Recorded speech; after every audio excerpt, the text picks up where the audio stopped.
That's why I have a new VPN. He's only working on OnlyFans. That's all. Oh, yeah. But hey, the rates that you get there aren't the same that you had in the past, So No, that's true. That's true. how do you know? How would I know that? Yeah. I know that question was going to come. All right. Of course. All right. Okay, let's get started. You're listening to What's Your Baseline? The show where we unpack the real world of enterprise architecture, process management, and everything that helps you build a smarter organization. We talk tools, techniques, and tough lessons learned, so you don't have to learn it the hard way. My name is Roland Wolt. Grab a coffee. Let's go into it. Hey, Caspar, how are you doing today? Hey, Roland. I'm absolutely wonderful, and it's great to be part of your show again. How are you? Yeah. Well, I think I'm doing fine. I obviously enjoy hanging out with you. But yeah. Well, now that I'm thinking about it, Very good. Very good. So what are we doing today, Roland? I don't know. I thought we played checkers. How about that? Can we do that? Can we do chess? It's interesting? Yeah, we can do that too. I like chess better than checkers. Oh, well, yeah, you're the pro. See? Oh, not even close to that. I'm just a newbie. Yeah. But maybe if we can't agree on that, why don't we talk about the topic of business transformation today? Oh, that's four-dimensional chess. I like that. Oh, damn. So maybe you have to take over now. No. But, not at all. But I'm happy to say that we have help today. We have Meherban from Toronto joining us from the Great White North. So cool. And yeah, it is cool. Yes. Hey, just one little fun fact, Roland, before we introduce him. I actually live more north than he does. Oh, well, okay. just a topical geography fact for people that don't realize that, but the Netherlands is on like 51 degrees north, which is way into Canada. I think it's higher than Toronto. Yeah, where I live is Valencia, Lisbon, Madrid. So somewhere in the middle of the, Yeah. Well, can't wait for August. Where in Virginia, I can't imagine that you can wait for that. Yeah. Oh, yeah. July and August is not pretty. Tropical climate. Yeah. I get that. It's not great. But anyway, let's go to the Great White North. Meherban, how are you doing today? Wonderful, Roland, Caspar. Good.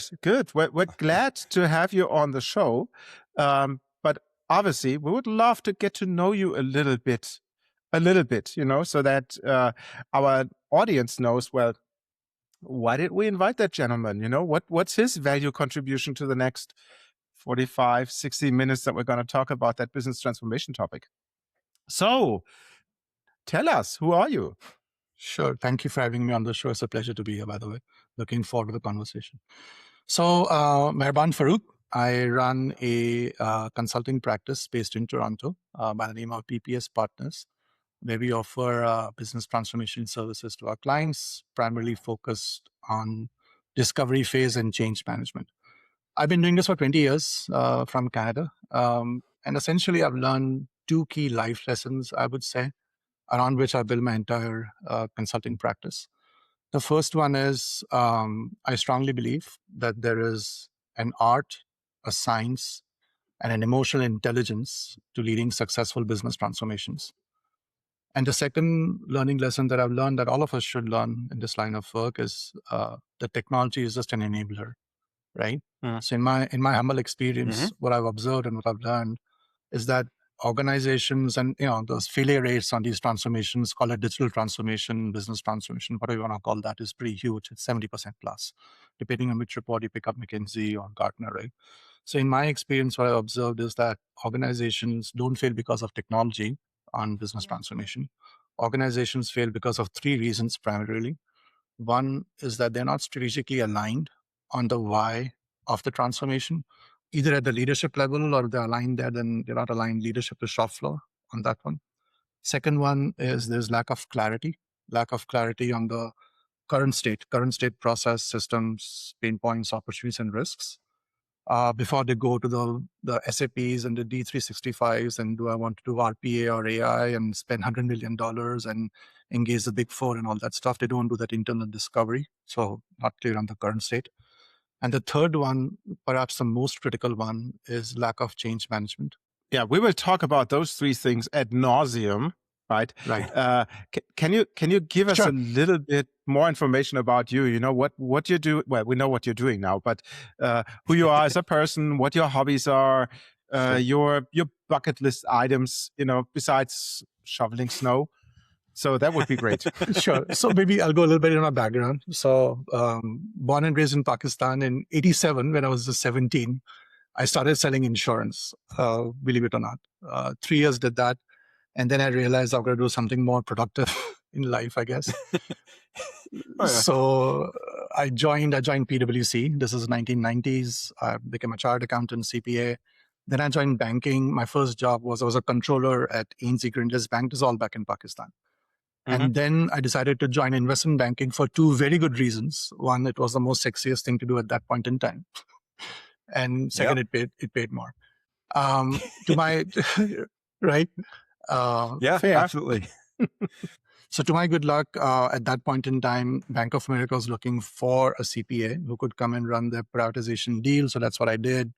Debt structuring, syndication, stuff like that.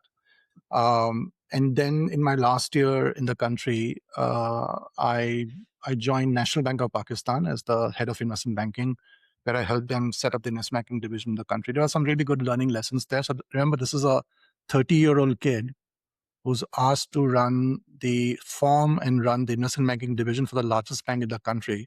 And to be honest with you, when I was offered that job, I was thinking, why me? And there are people far more competent than me. And I decided to trust the guy who was hiring me, so I'll take the job. So there were some good learning lessons there, which I can share later if you have some time.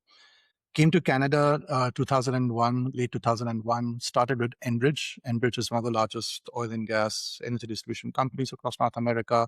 Started in finance, joined the process and projects group in 2005. In the 15 years I was with the company, I spent about 9 years on 3 major ERP implementations. A lot of what I do today, and of course I've evolved over time, is thanks to Enbridge. So in those 9 years out of the 15, I was on the SAP project, which was a billing system, business transformation. I was on Oracle upgrade, which was a finance transformation. I started from the discovery phase and all the way to the end. And the third one was Maximo, which was an IBM solution, a work and asset management solution. So across these 3 projects, 9 years, I played different roles, from project manager to change management lead to functional lead to training, UAT, as I tell my clients half jokingly, from water boy to steering committee, everything in the middle, except I wasn't a technical person. I was never on the I'm not a technical guy, by the way, but I worked enough with technical people across Enbridge and outside of Enbridge in my consulting experience, where I know what the technologies are. You call it SAP, call it ERP, call it CRM, call it RPA, call it AI, call it IoT, blockchain, whatever, what to use, when to use, but it comes down to the process side. So that's kind of my little background. Yeah. But I find it interesting when you have 3 guys roughly the same age, with Caspar being the youngster in the team. But obviously, we all have been through the Don't cheer too much. You have teenage kids. I roll. When you see, we all have that shared experience, to go through ERP implementations and all that stuff. So that I found it really funny. Meherban, can I ask a question? I mean, you have a very impressive resume up until this point. So I'm trying to employ some emotional intelligence here, but can you share a little bit on who you are as a person? What makes you tick outside of work? I enjoy sharing. I enjoy teaching whatever little that I know, and I've been doing that since I was in PwC. I've got a little YouTube channel where I share BPM and process mapping and stuff like that. I like coaching people, my friends who come back from Pakistan looking for jobs. I coach them, guide them. On the hobbies side, I'm a pretty boring guy. I like movies. I'm a movie buff. I like swimming. I like playing pool. Right. Can I just add to that? That's not boring at all. We share 2 of the 3 hobbies. They're not boring. You asked the bucket list, Roland. So I guess on the bucket list, I do plan on writing a book. I told you I'm boring. I do plan on writing a book. I would like to travel the world, not right now, given what's going on, but Let's go back to the topic of the show, because as much as I love the personal stuff, we're here for a reason. So let's go back to, you alluded to it and you said, hey, there's an art, science, whatever that leads to successful transformations. Can you elaborate a little bit more? What do you mean by that? Sure. I would start with the science. So in my mind, the science is the methods and the tools, right? And irrespective whether you're doing business transformation or setting up BPM practice or business architecture, whatever. So in the methods, are your Lean Six Sigma, BPMN, TOGAF, BizBock methods, right? The tools are your ARIS, your GBTech, your Visio, right? So that's the science. That's great. You need to know your frameworks and your tools. The art is the practitioner's skill set of applying the right amount of, at the right time, the science at the beginning, at the middle, at the end of anything that you do, right? Keeping in mind the size, the scale, the complexity of the change, of the transformation, of the organization, of the leadership, of the stakeholders, of the culture. I'm talking. So that's the art form, applying the science. In my humble opinion, the emotional intelligence has nothing to do with the science or the art. The emotional intelligence is about you building that trust and that relationship from the boardroom to the shop floor and across the organization, right? So people engage and take ownership of the change. So to me, all three are important. Of course, there's a balance depending on the project size, the scale, the organization. It's quite a lot, when you just mentioned, obviously, our favorite acronyms, the alphabet soup, and then you said, oh, you should know all that stuff. But by the way, you should just select the stuff that you need. I know that Caspar makes a living from this. By the way, shout out to your podcast. I really enjoy where you and Russell go through the different roles in a program. But I think it's that the question that people will have is, well, how do I know what to pick? What's the right? I can read. Unfortunately, I can read the 900,000 page TOGAF spec. Just stick with one example. But what the heck? It's boring. It's semi-practical. So what do I pick? So what is your advice there? Do you have an approach for this, or how do you do this? So it comes back to, as you keep saying, the size and scale and complexity of the organization, the change, your executive sponsor, your leadership suite, the task at hand, the why of the transformation, the intensity of it, all those things, right? I guess an example I can give you, for instance, since you're picking TOGAF or BizBock or whatnot, capability mapping is an important exercise, right? So when you think of strategy, the next step should typically be do a capability map and then go down to the value stream process and then go from there.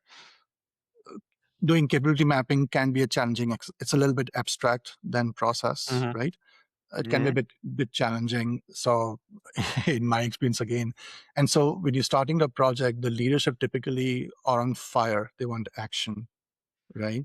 You know what I'm talking about. And so personally, I even face challenge where I'm saying, hey, let's just step back and look at just the why of the transformation and then figure out the 15 value streams. And even there's a challenge, and then putting the right people on the project, they want action, right? So in the middle of that action, if you're I'm trying to answer your question, if you're trying to figure out the exact, checklist of how to go about doing it the right way, I might skip capability mapping at that point in time just to get things started and then reverse engineer a little bit at some point in time. So it comes down to the art form and the lay of the land, the culture, the dynamics, the politics that you have to go through and make sure you keep going to achieve the objective. But so can I just ask a quick question in here, Meherban? You mentioned that you need to be able to convey that message from the boardroom to the shop floor, right? How do you actually shape your message to a boardroom? Because on the shop floor and in the middles in between, you very often have people that actually have some form of knowledge, on these topics. The higher you get and the closer you get to a boardroom, the less that knowledge is, for obvious reasons, and they don't need to have that knowledge. But how do you make sure that they understand what the importance is of all of that alphabet soup, as Rowan always nicely puts it, means to the organization that they're actually trying to manage? Right. So this is where your executive sponsor is very important.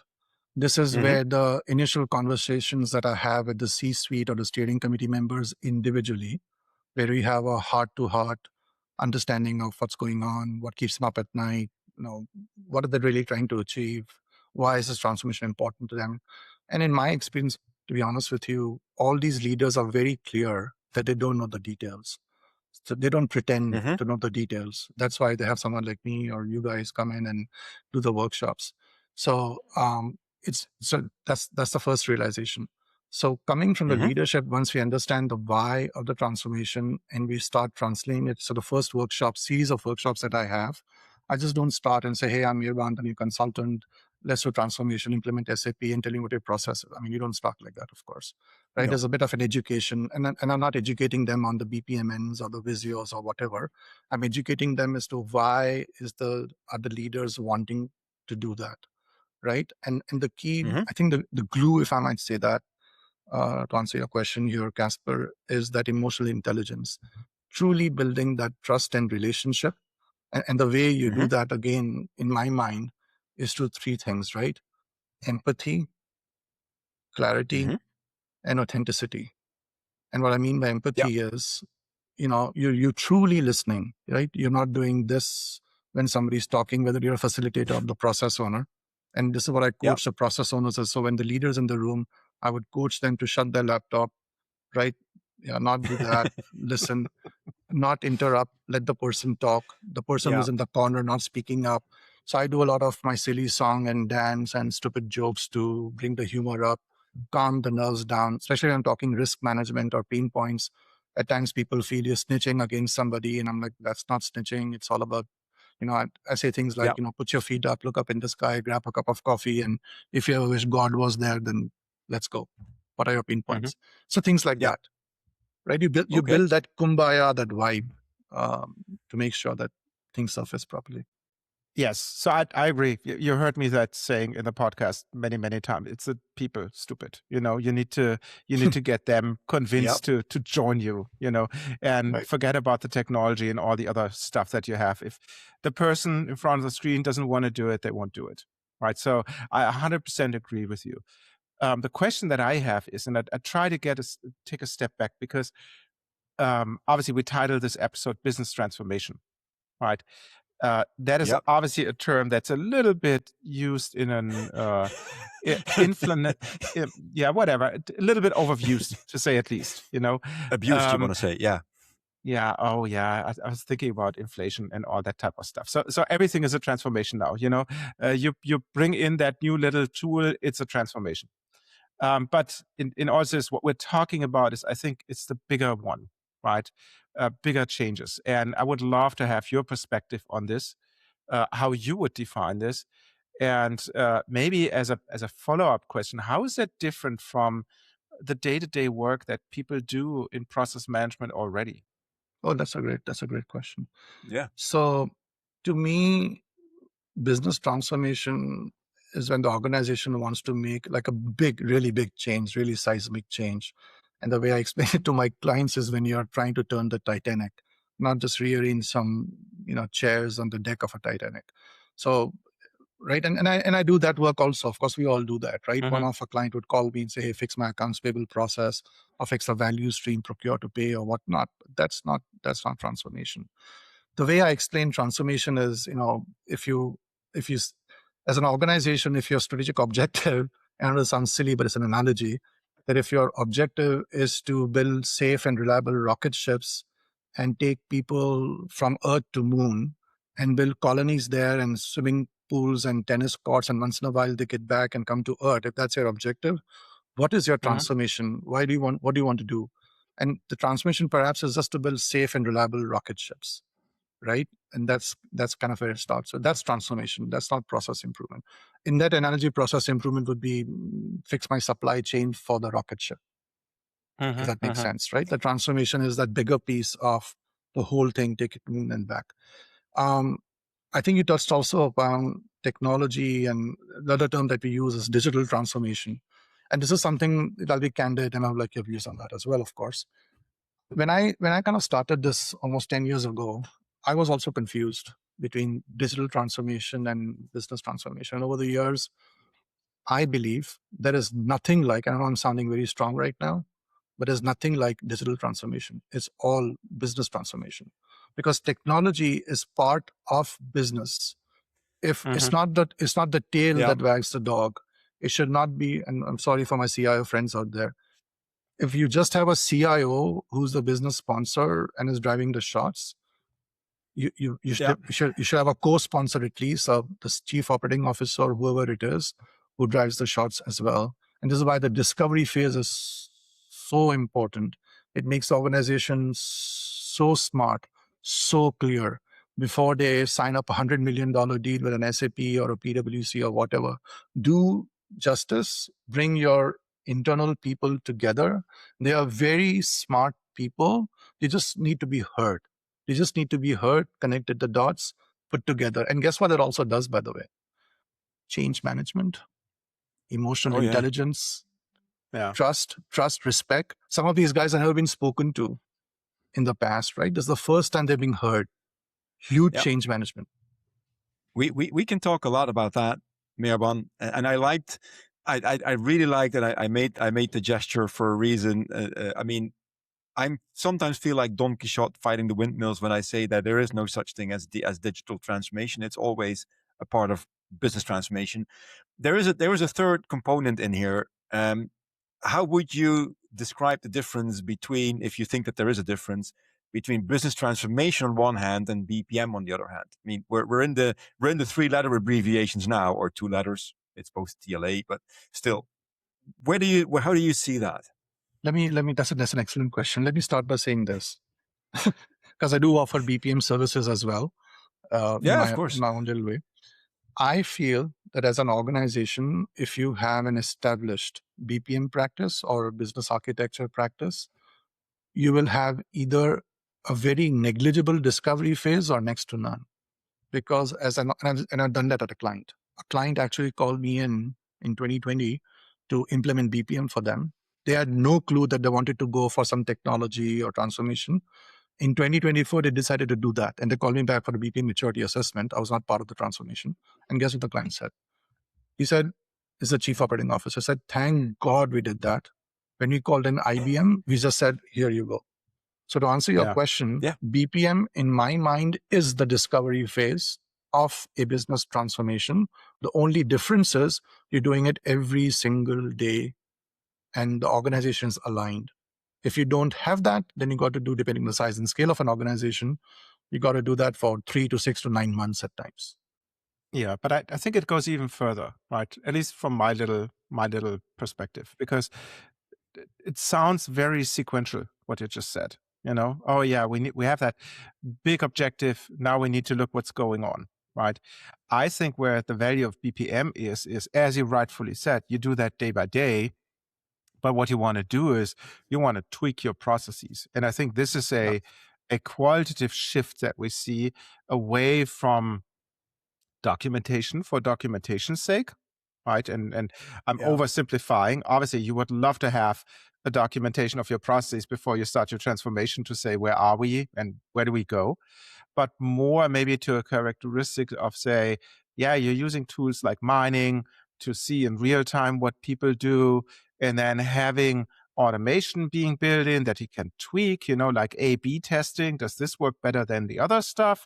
And you look at it. So as much as I'm a big fan of blueprint activities to do something, I think there's also a space where you do those minor changes, you know, and then obviously it should be auto documented, if you will, so that people know, oh yeah, you just played and your little test didn't work. So I think it's a little bit more, but I'm also thinking about the time, and you can't believe 25 minutes already flew past us. So I'd like to give our audience a little time to breathe, and I like to actually repeat what Meherban said. Business transformation are art, science, and emotional intelligence. And obviously, people need to be aligned. Things must be clear, and the organization needs to be ready for change. So my question to you, dear audience, now is, well, what is your situation? Have you experienced this way, or are you in a transformation fatigue? The opposite side of that spectrum where it's just too much change. We'll leave you for a couple of seconds, and we'll come back with our second part. We'll talk about the how. Love won't let you down, won't let you down. Yeah, hey, I need your love won't let you down.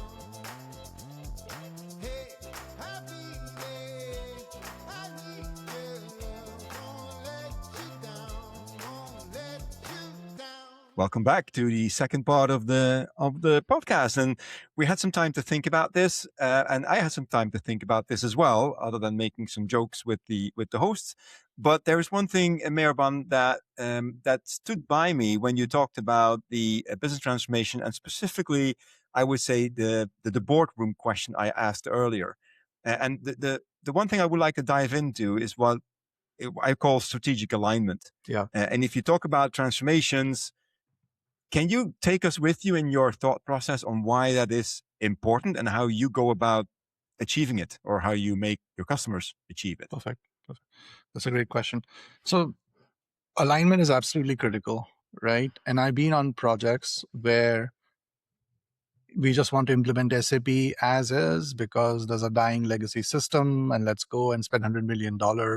And that is truly the reason for transformation. And then we're leading a change management team, and 3 months in the program where you have to do a change management strategy, we say, what is the key message? What are those 5 key messages that will make good sense? Not a good way of doing that.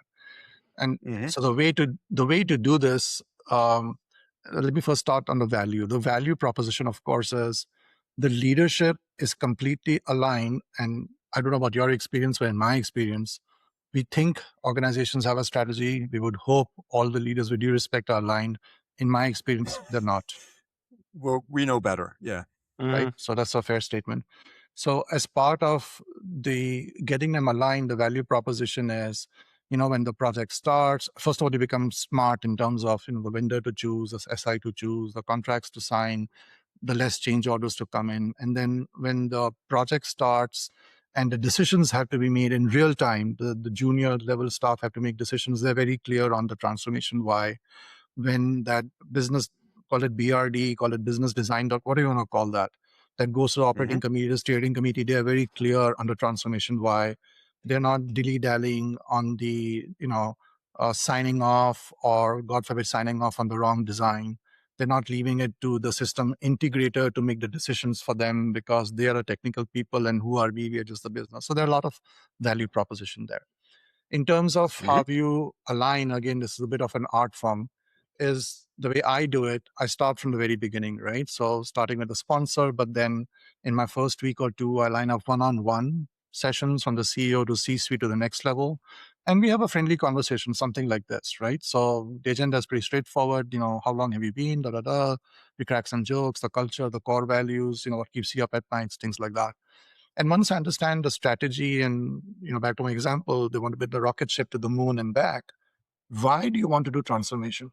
And what becomes clear in there for me, again, picking on that analogy, is the goal of the transformation is not to build the colonies and the apartments and the swimming pools and the tennis court on Mars or wherever, moon.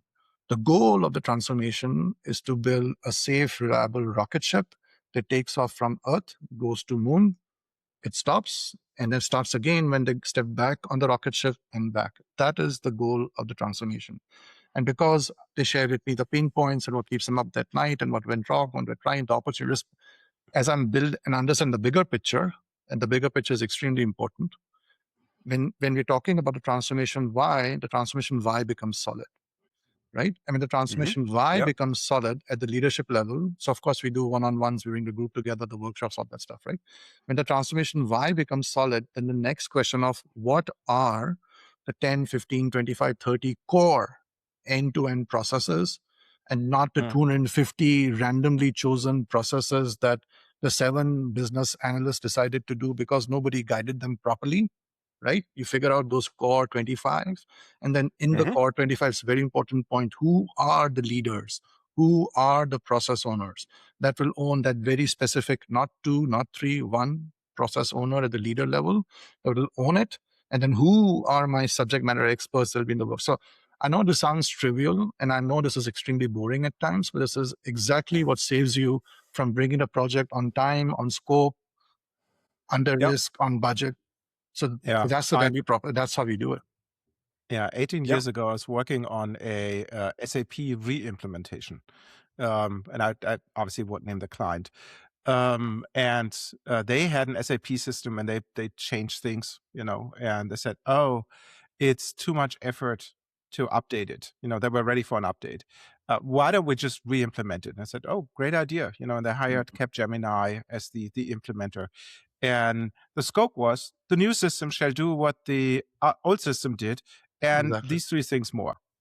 Right? You can imagine how that worked, So I was in a group that, "Oh, I can tell you the T codes, what the system does, but I don't know what the business wants to do." And we brought in the business people and said, "Well, I can tell you what the old process is, but I don't know what the new system can do." And we were not able to bring people to the same table. And after 6 months, we all got fired. Project failed, and we all went home. And it was super frustrating because you could see the train wreck coming. It's like, guys, we need to agree on what we do here and how it should be configured. Right. But that's an interesting thought, though, because currently, when we talked about BPM earlier and how it's different from business transformation, or in better ways how it supports it. I mean, nowadays it's much easier to say, listen, this is the process that your vendor, let's say, has as a best practice. This is the process as you've documented it. Let's compare the two, and then let's have a conversation about what you think is best. And I think, and just want to have your thoughts on this, Meherban, real quick. If you talk about the business transformation, and when people ask me, I typically say it comes down to the same decision that you need to make 1,000 times. It's, do I change the organization to fit the tool, or do I change the tool to fit the organization? And you can replace tool with process, whatever you want. It's that decision that you make for each process that ultimately defines where you end up. But that's a transformation, right? So why not use BPM to solve that? And I will take it one step back, actually. Do you use the business to change the tool, or do you use the tool to change the business? And this is why a BPM is preferred, or if you don't have a BPM practice, an internal discovery is preferred before you bring a big 4 or whatever, who's charging you $2.5 million a month before, for a 6-month design phase, before you put 35 of your best people on the project with a blank whiteboard, who haven't had a chance to think through, collaborate, as I said, put their feet on the table, look up in the sky, crack some jokes, and think, and really think in a non-stressful environment. What is the current state, process, system, pain point, opportunity, and risk? So they can have intelligent conversations with the leadership, who becomes intelligent in turn, and this is the point, to figure out that perhaps SAP is not the right tool that I was about to sign up for. Perhaps I should just put an AI on top of that SAP or RPA or something. But when you're not intelligent like that, you make bad mistakes. Amen. But I see a lot of customers who think about, why should I do this? And I hear different flavors of it. It's too much work. I don't see the value of having it documented. Oh, there's AI for this. Oh, things change way too fast to keep up. All those things. I'm convinced. Sign me up. I'm definitely in the camp of, this is what we do today. This is what we want to do tomorrow, and this is how we get from here to there. I think the challenge of transformations is obviously aligning the people, and you alluded to it a couple of times. Change management is important. but what does change management mean to you? As a person, and obviously as a professional, and then what's comprised of it, which might be end user adoption and go live readiness and all those things. What is your opinion on that? Why is that so important for you? So I'll bring it back again to the art, the science, and the emotional intelligence of successful business transformations, right?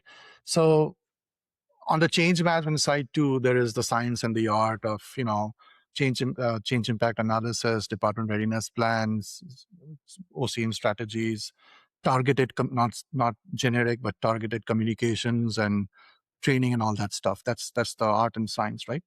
The emotional intelligence side again is as an executive sponsor, as a program manager, as a functional lead, as an OCM lead, as a change agent network, as a leadership team.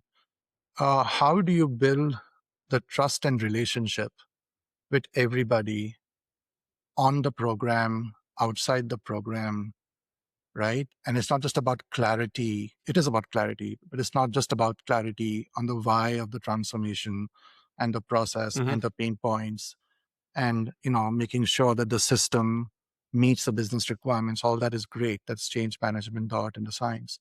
But as in the process of doing that, what do you do as a leader, as a program manager, as a facilitator to build that trust and relationship?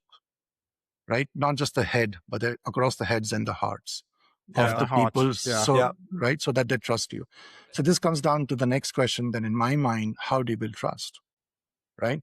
And again, in my humble opinion, there are three things that you need to do to build trust. There is empathy, there is logic, and there's authenticity. I'm not sure if I mentioned this before, but empathy is about just listen, right? Yep. And the person should feel respected enough. The subject matter expert, the shop floor operator, the accounts payable clerk, whoever it is should feel respected enough. The logic, you're here to be quick on your feet. You got to come a little bit prepared as a facilitator. You got to connect the dots, all that stuff.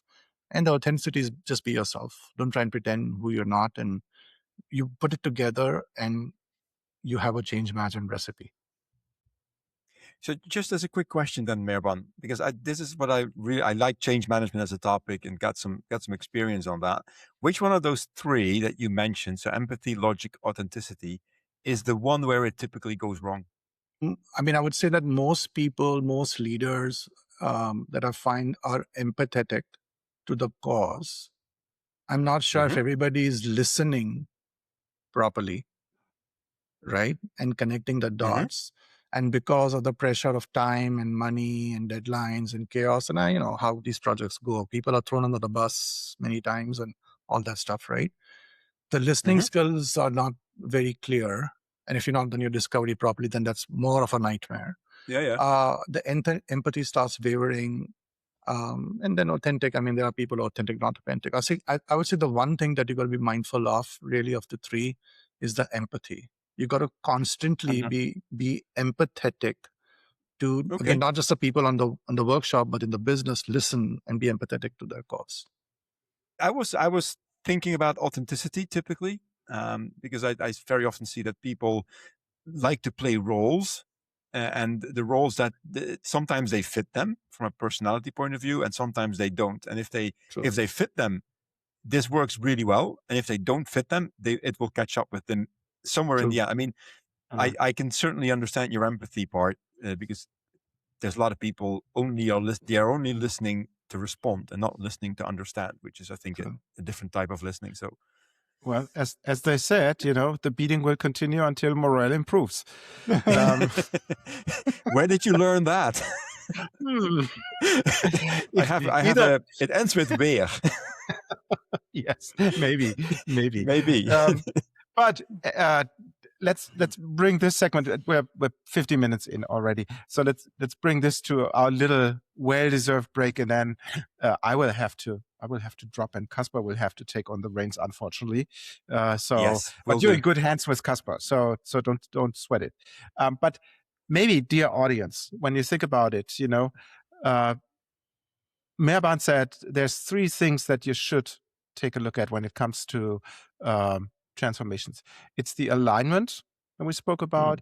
It's that internal discovery, figure out where you are, where you want to be, and how you get there.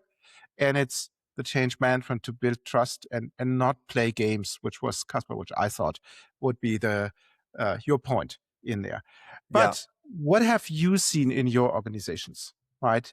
What are the things that you will change tomorrow after you listen to this episode in your day-to-day practice in your transformation project? We'll leave you for a moment, and then Casper and Meherban will be back, and I prematurely say goodbye. The wind will blow, but it's just changing. It's just changing. The wind will blow, but it's just changing. It's just changing. So welcome back to the last part of this great episode so far, Meherban. We've thoroughly been enjoying it, but we need to bring this to a close. So let me just give a quick recap on what we talked about today. So we touched upon the art, the science, and the emotional intelligence, which are leading to successful transformations. And we talked a little bit about what the difference is between digital transformation, business transformation, and BPM as well, right? So we touched upon a lot of these things, and how does that really bring value to an organization? We talked about the cornerstones of successful transformation. Think about strategic alignment, good discovery, change management, and the one that I really like, and that's I think is overlooked very often, it's the importance of trust. Yes. And I always like to add, not literally, but metaphorically, trust requires touch. Meaning, Yes. if you really want to build trust, you need to be in the same room with somebody. Yes. Online, purely online, very difficult. Now, before we actually close off today, Meherban, I would like, if there are people on the listening side who want to get in touch with you, what is the best way to reach out to you? Where can they find anything about you or your company and its services?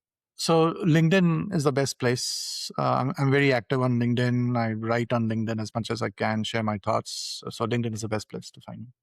Okay, very good. Which I think is 99% of the time the answer we get for this on all podcasts. But that's why LinkedIn is such a good platform. So that is absolutely great. And thank you so much for that. Pleasure. But I need to say also on everybody who stayed on this long, thank you very much for listening to this episode. If you do enjoy the show, please share it with your friends, like, subscribe, do all the things that you typically do on the social front, the social media. And if you especially loved it, please looking up What's Your Baseline on Substack and Patreon for extended discussions and support the show. But until next time, I've been Casper Jans. And I am Meherban Faroogh. And I've been Roland Volt. Thank you very much, and we'll catch you the next time. Cheers. Cheers.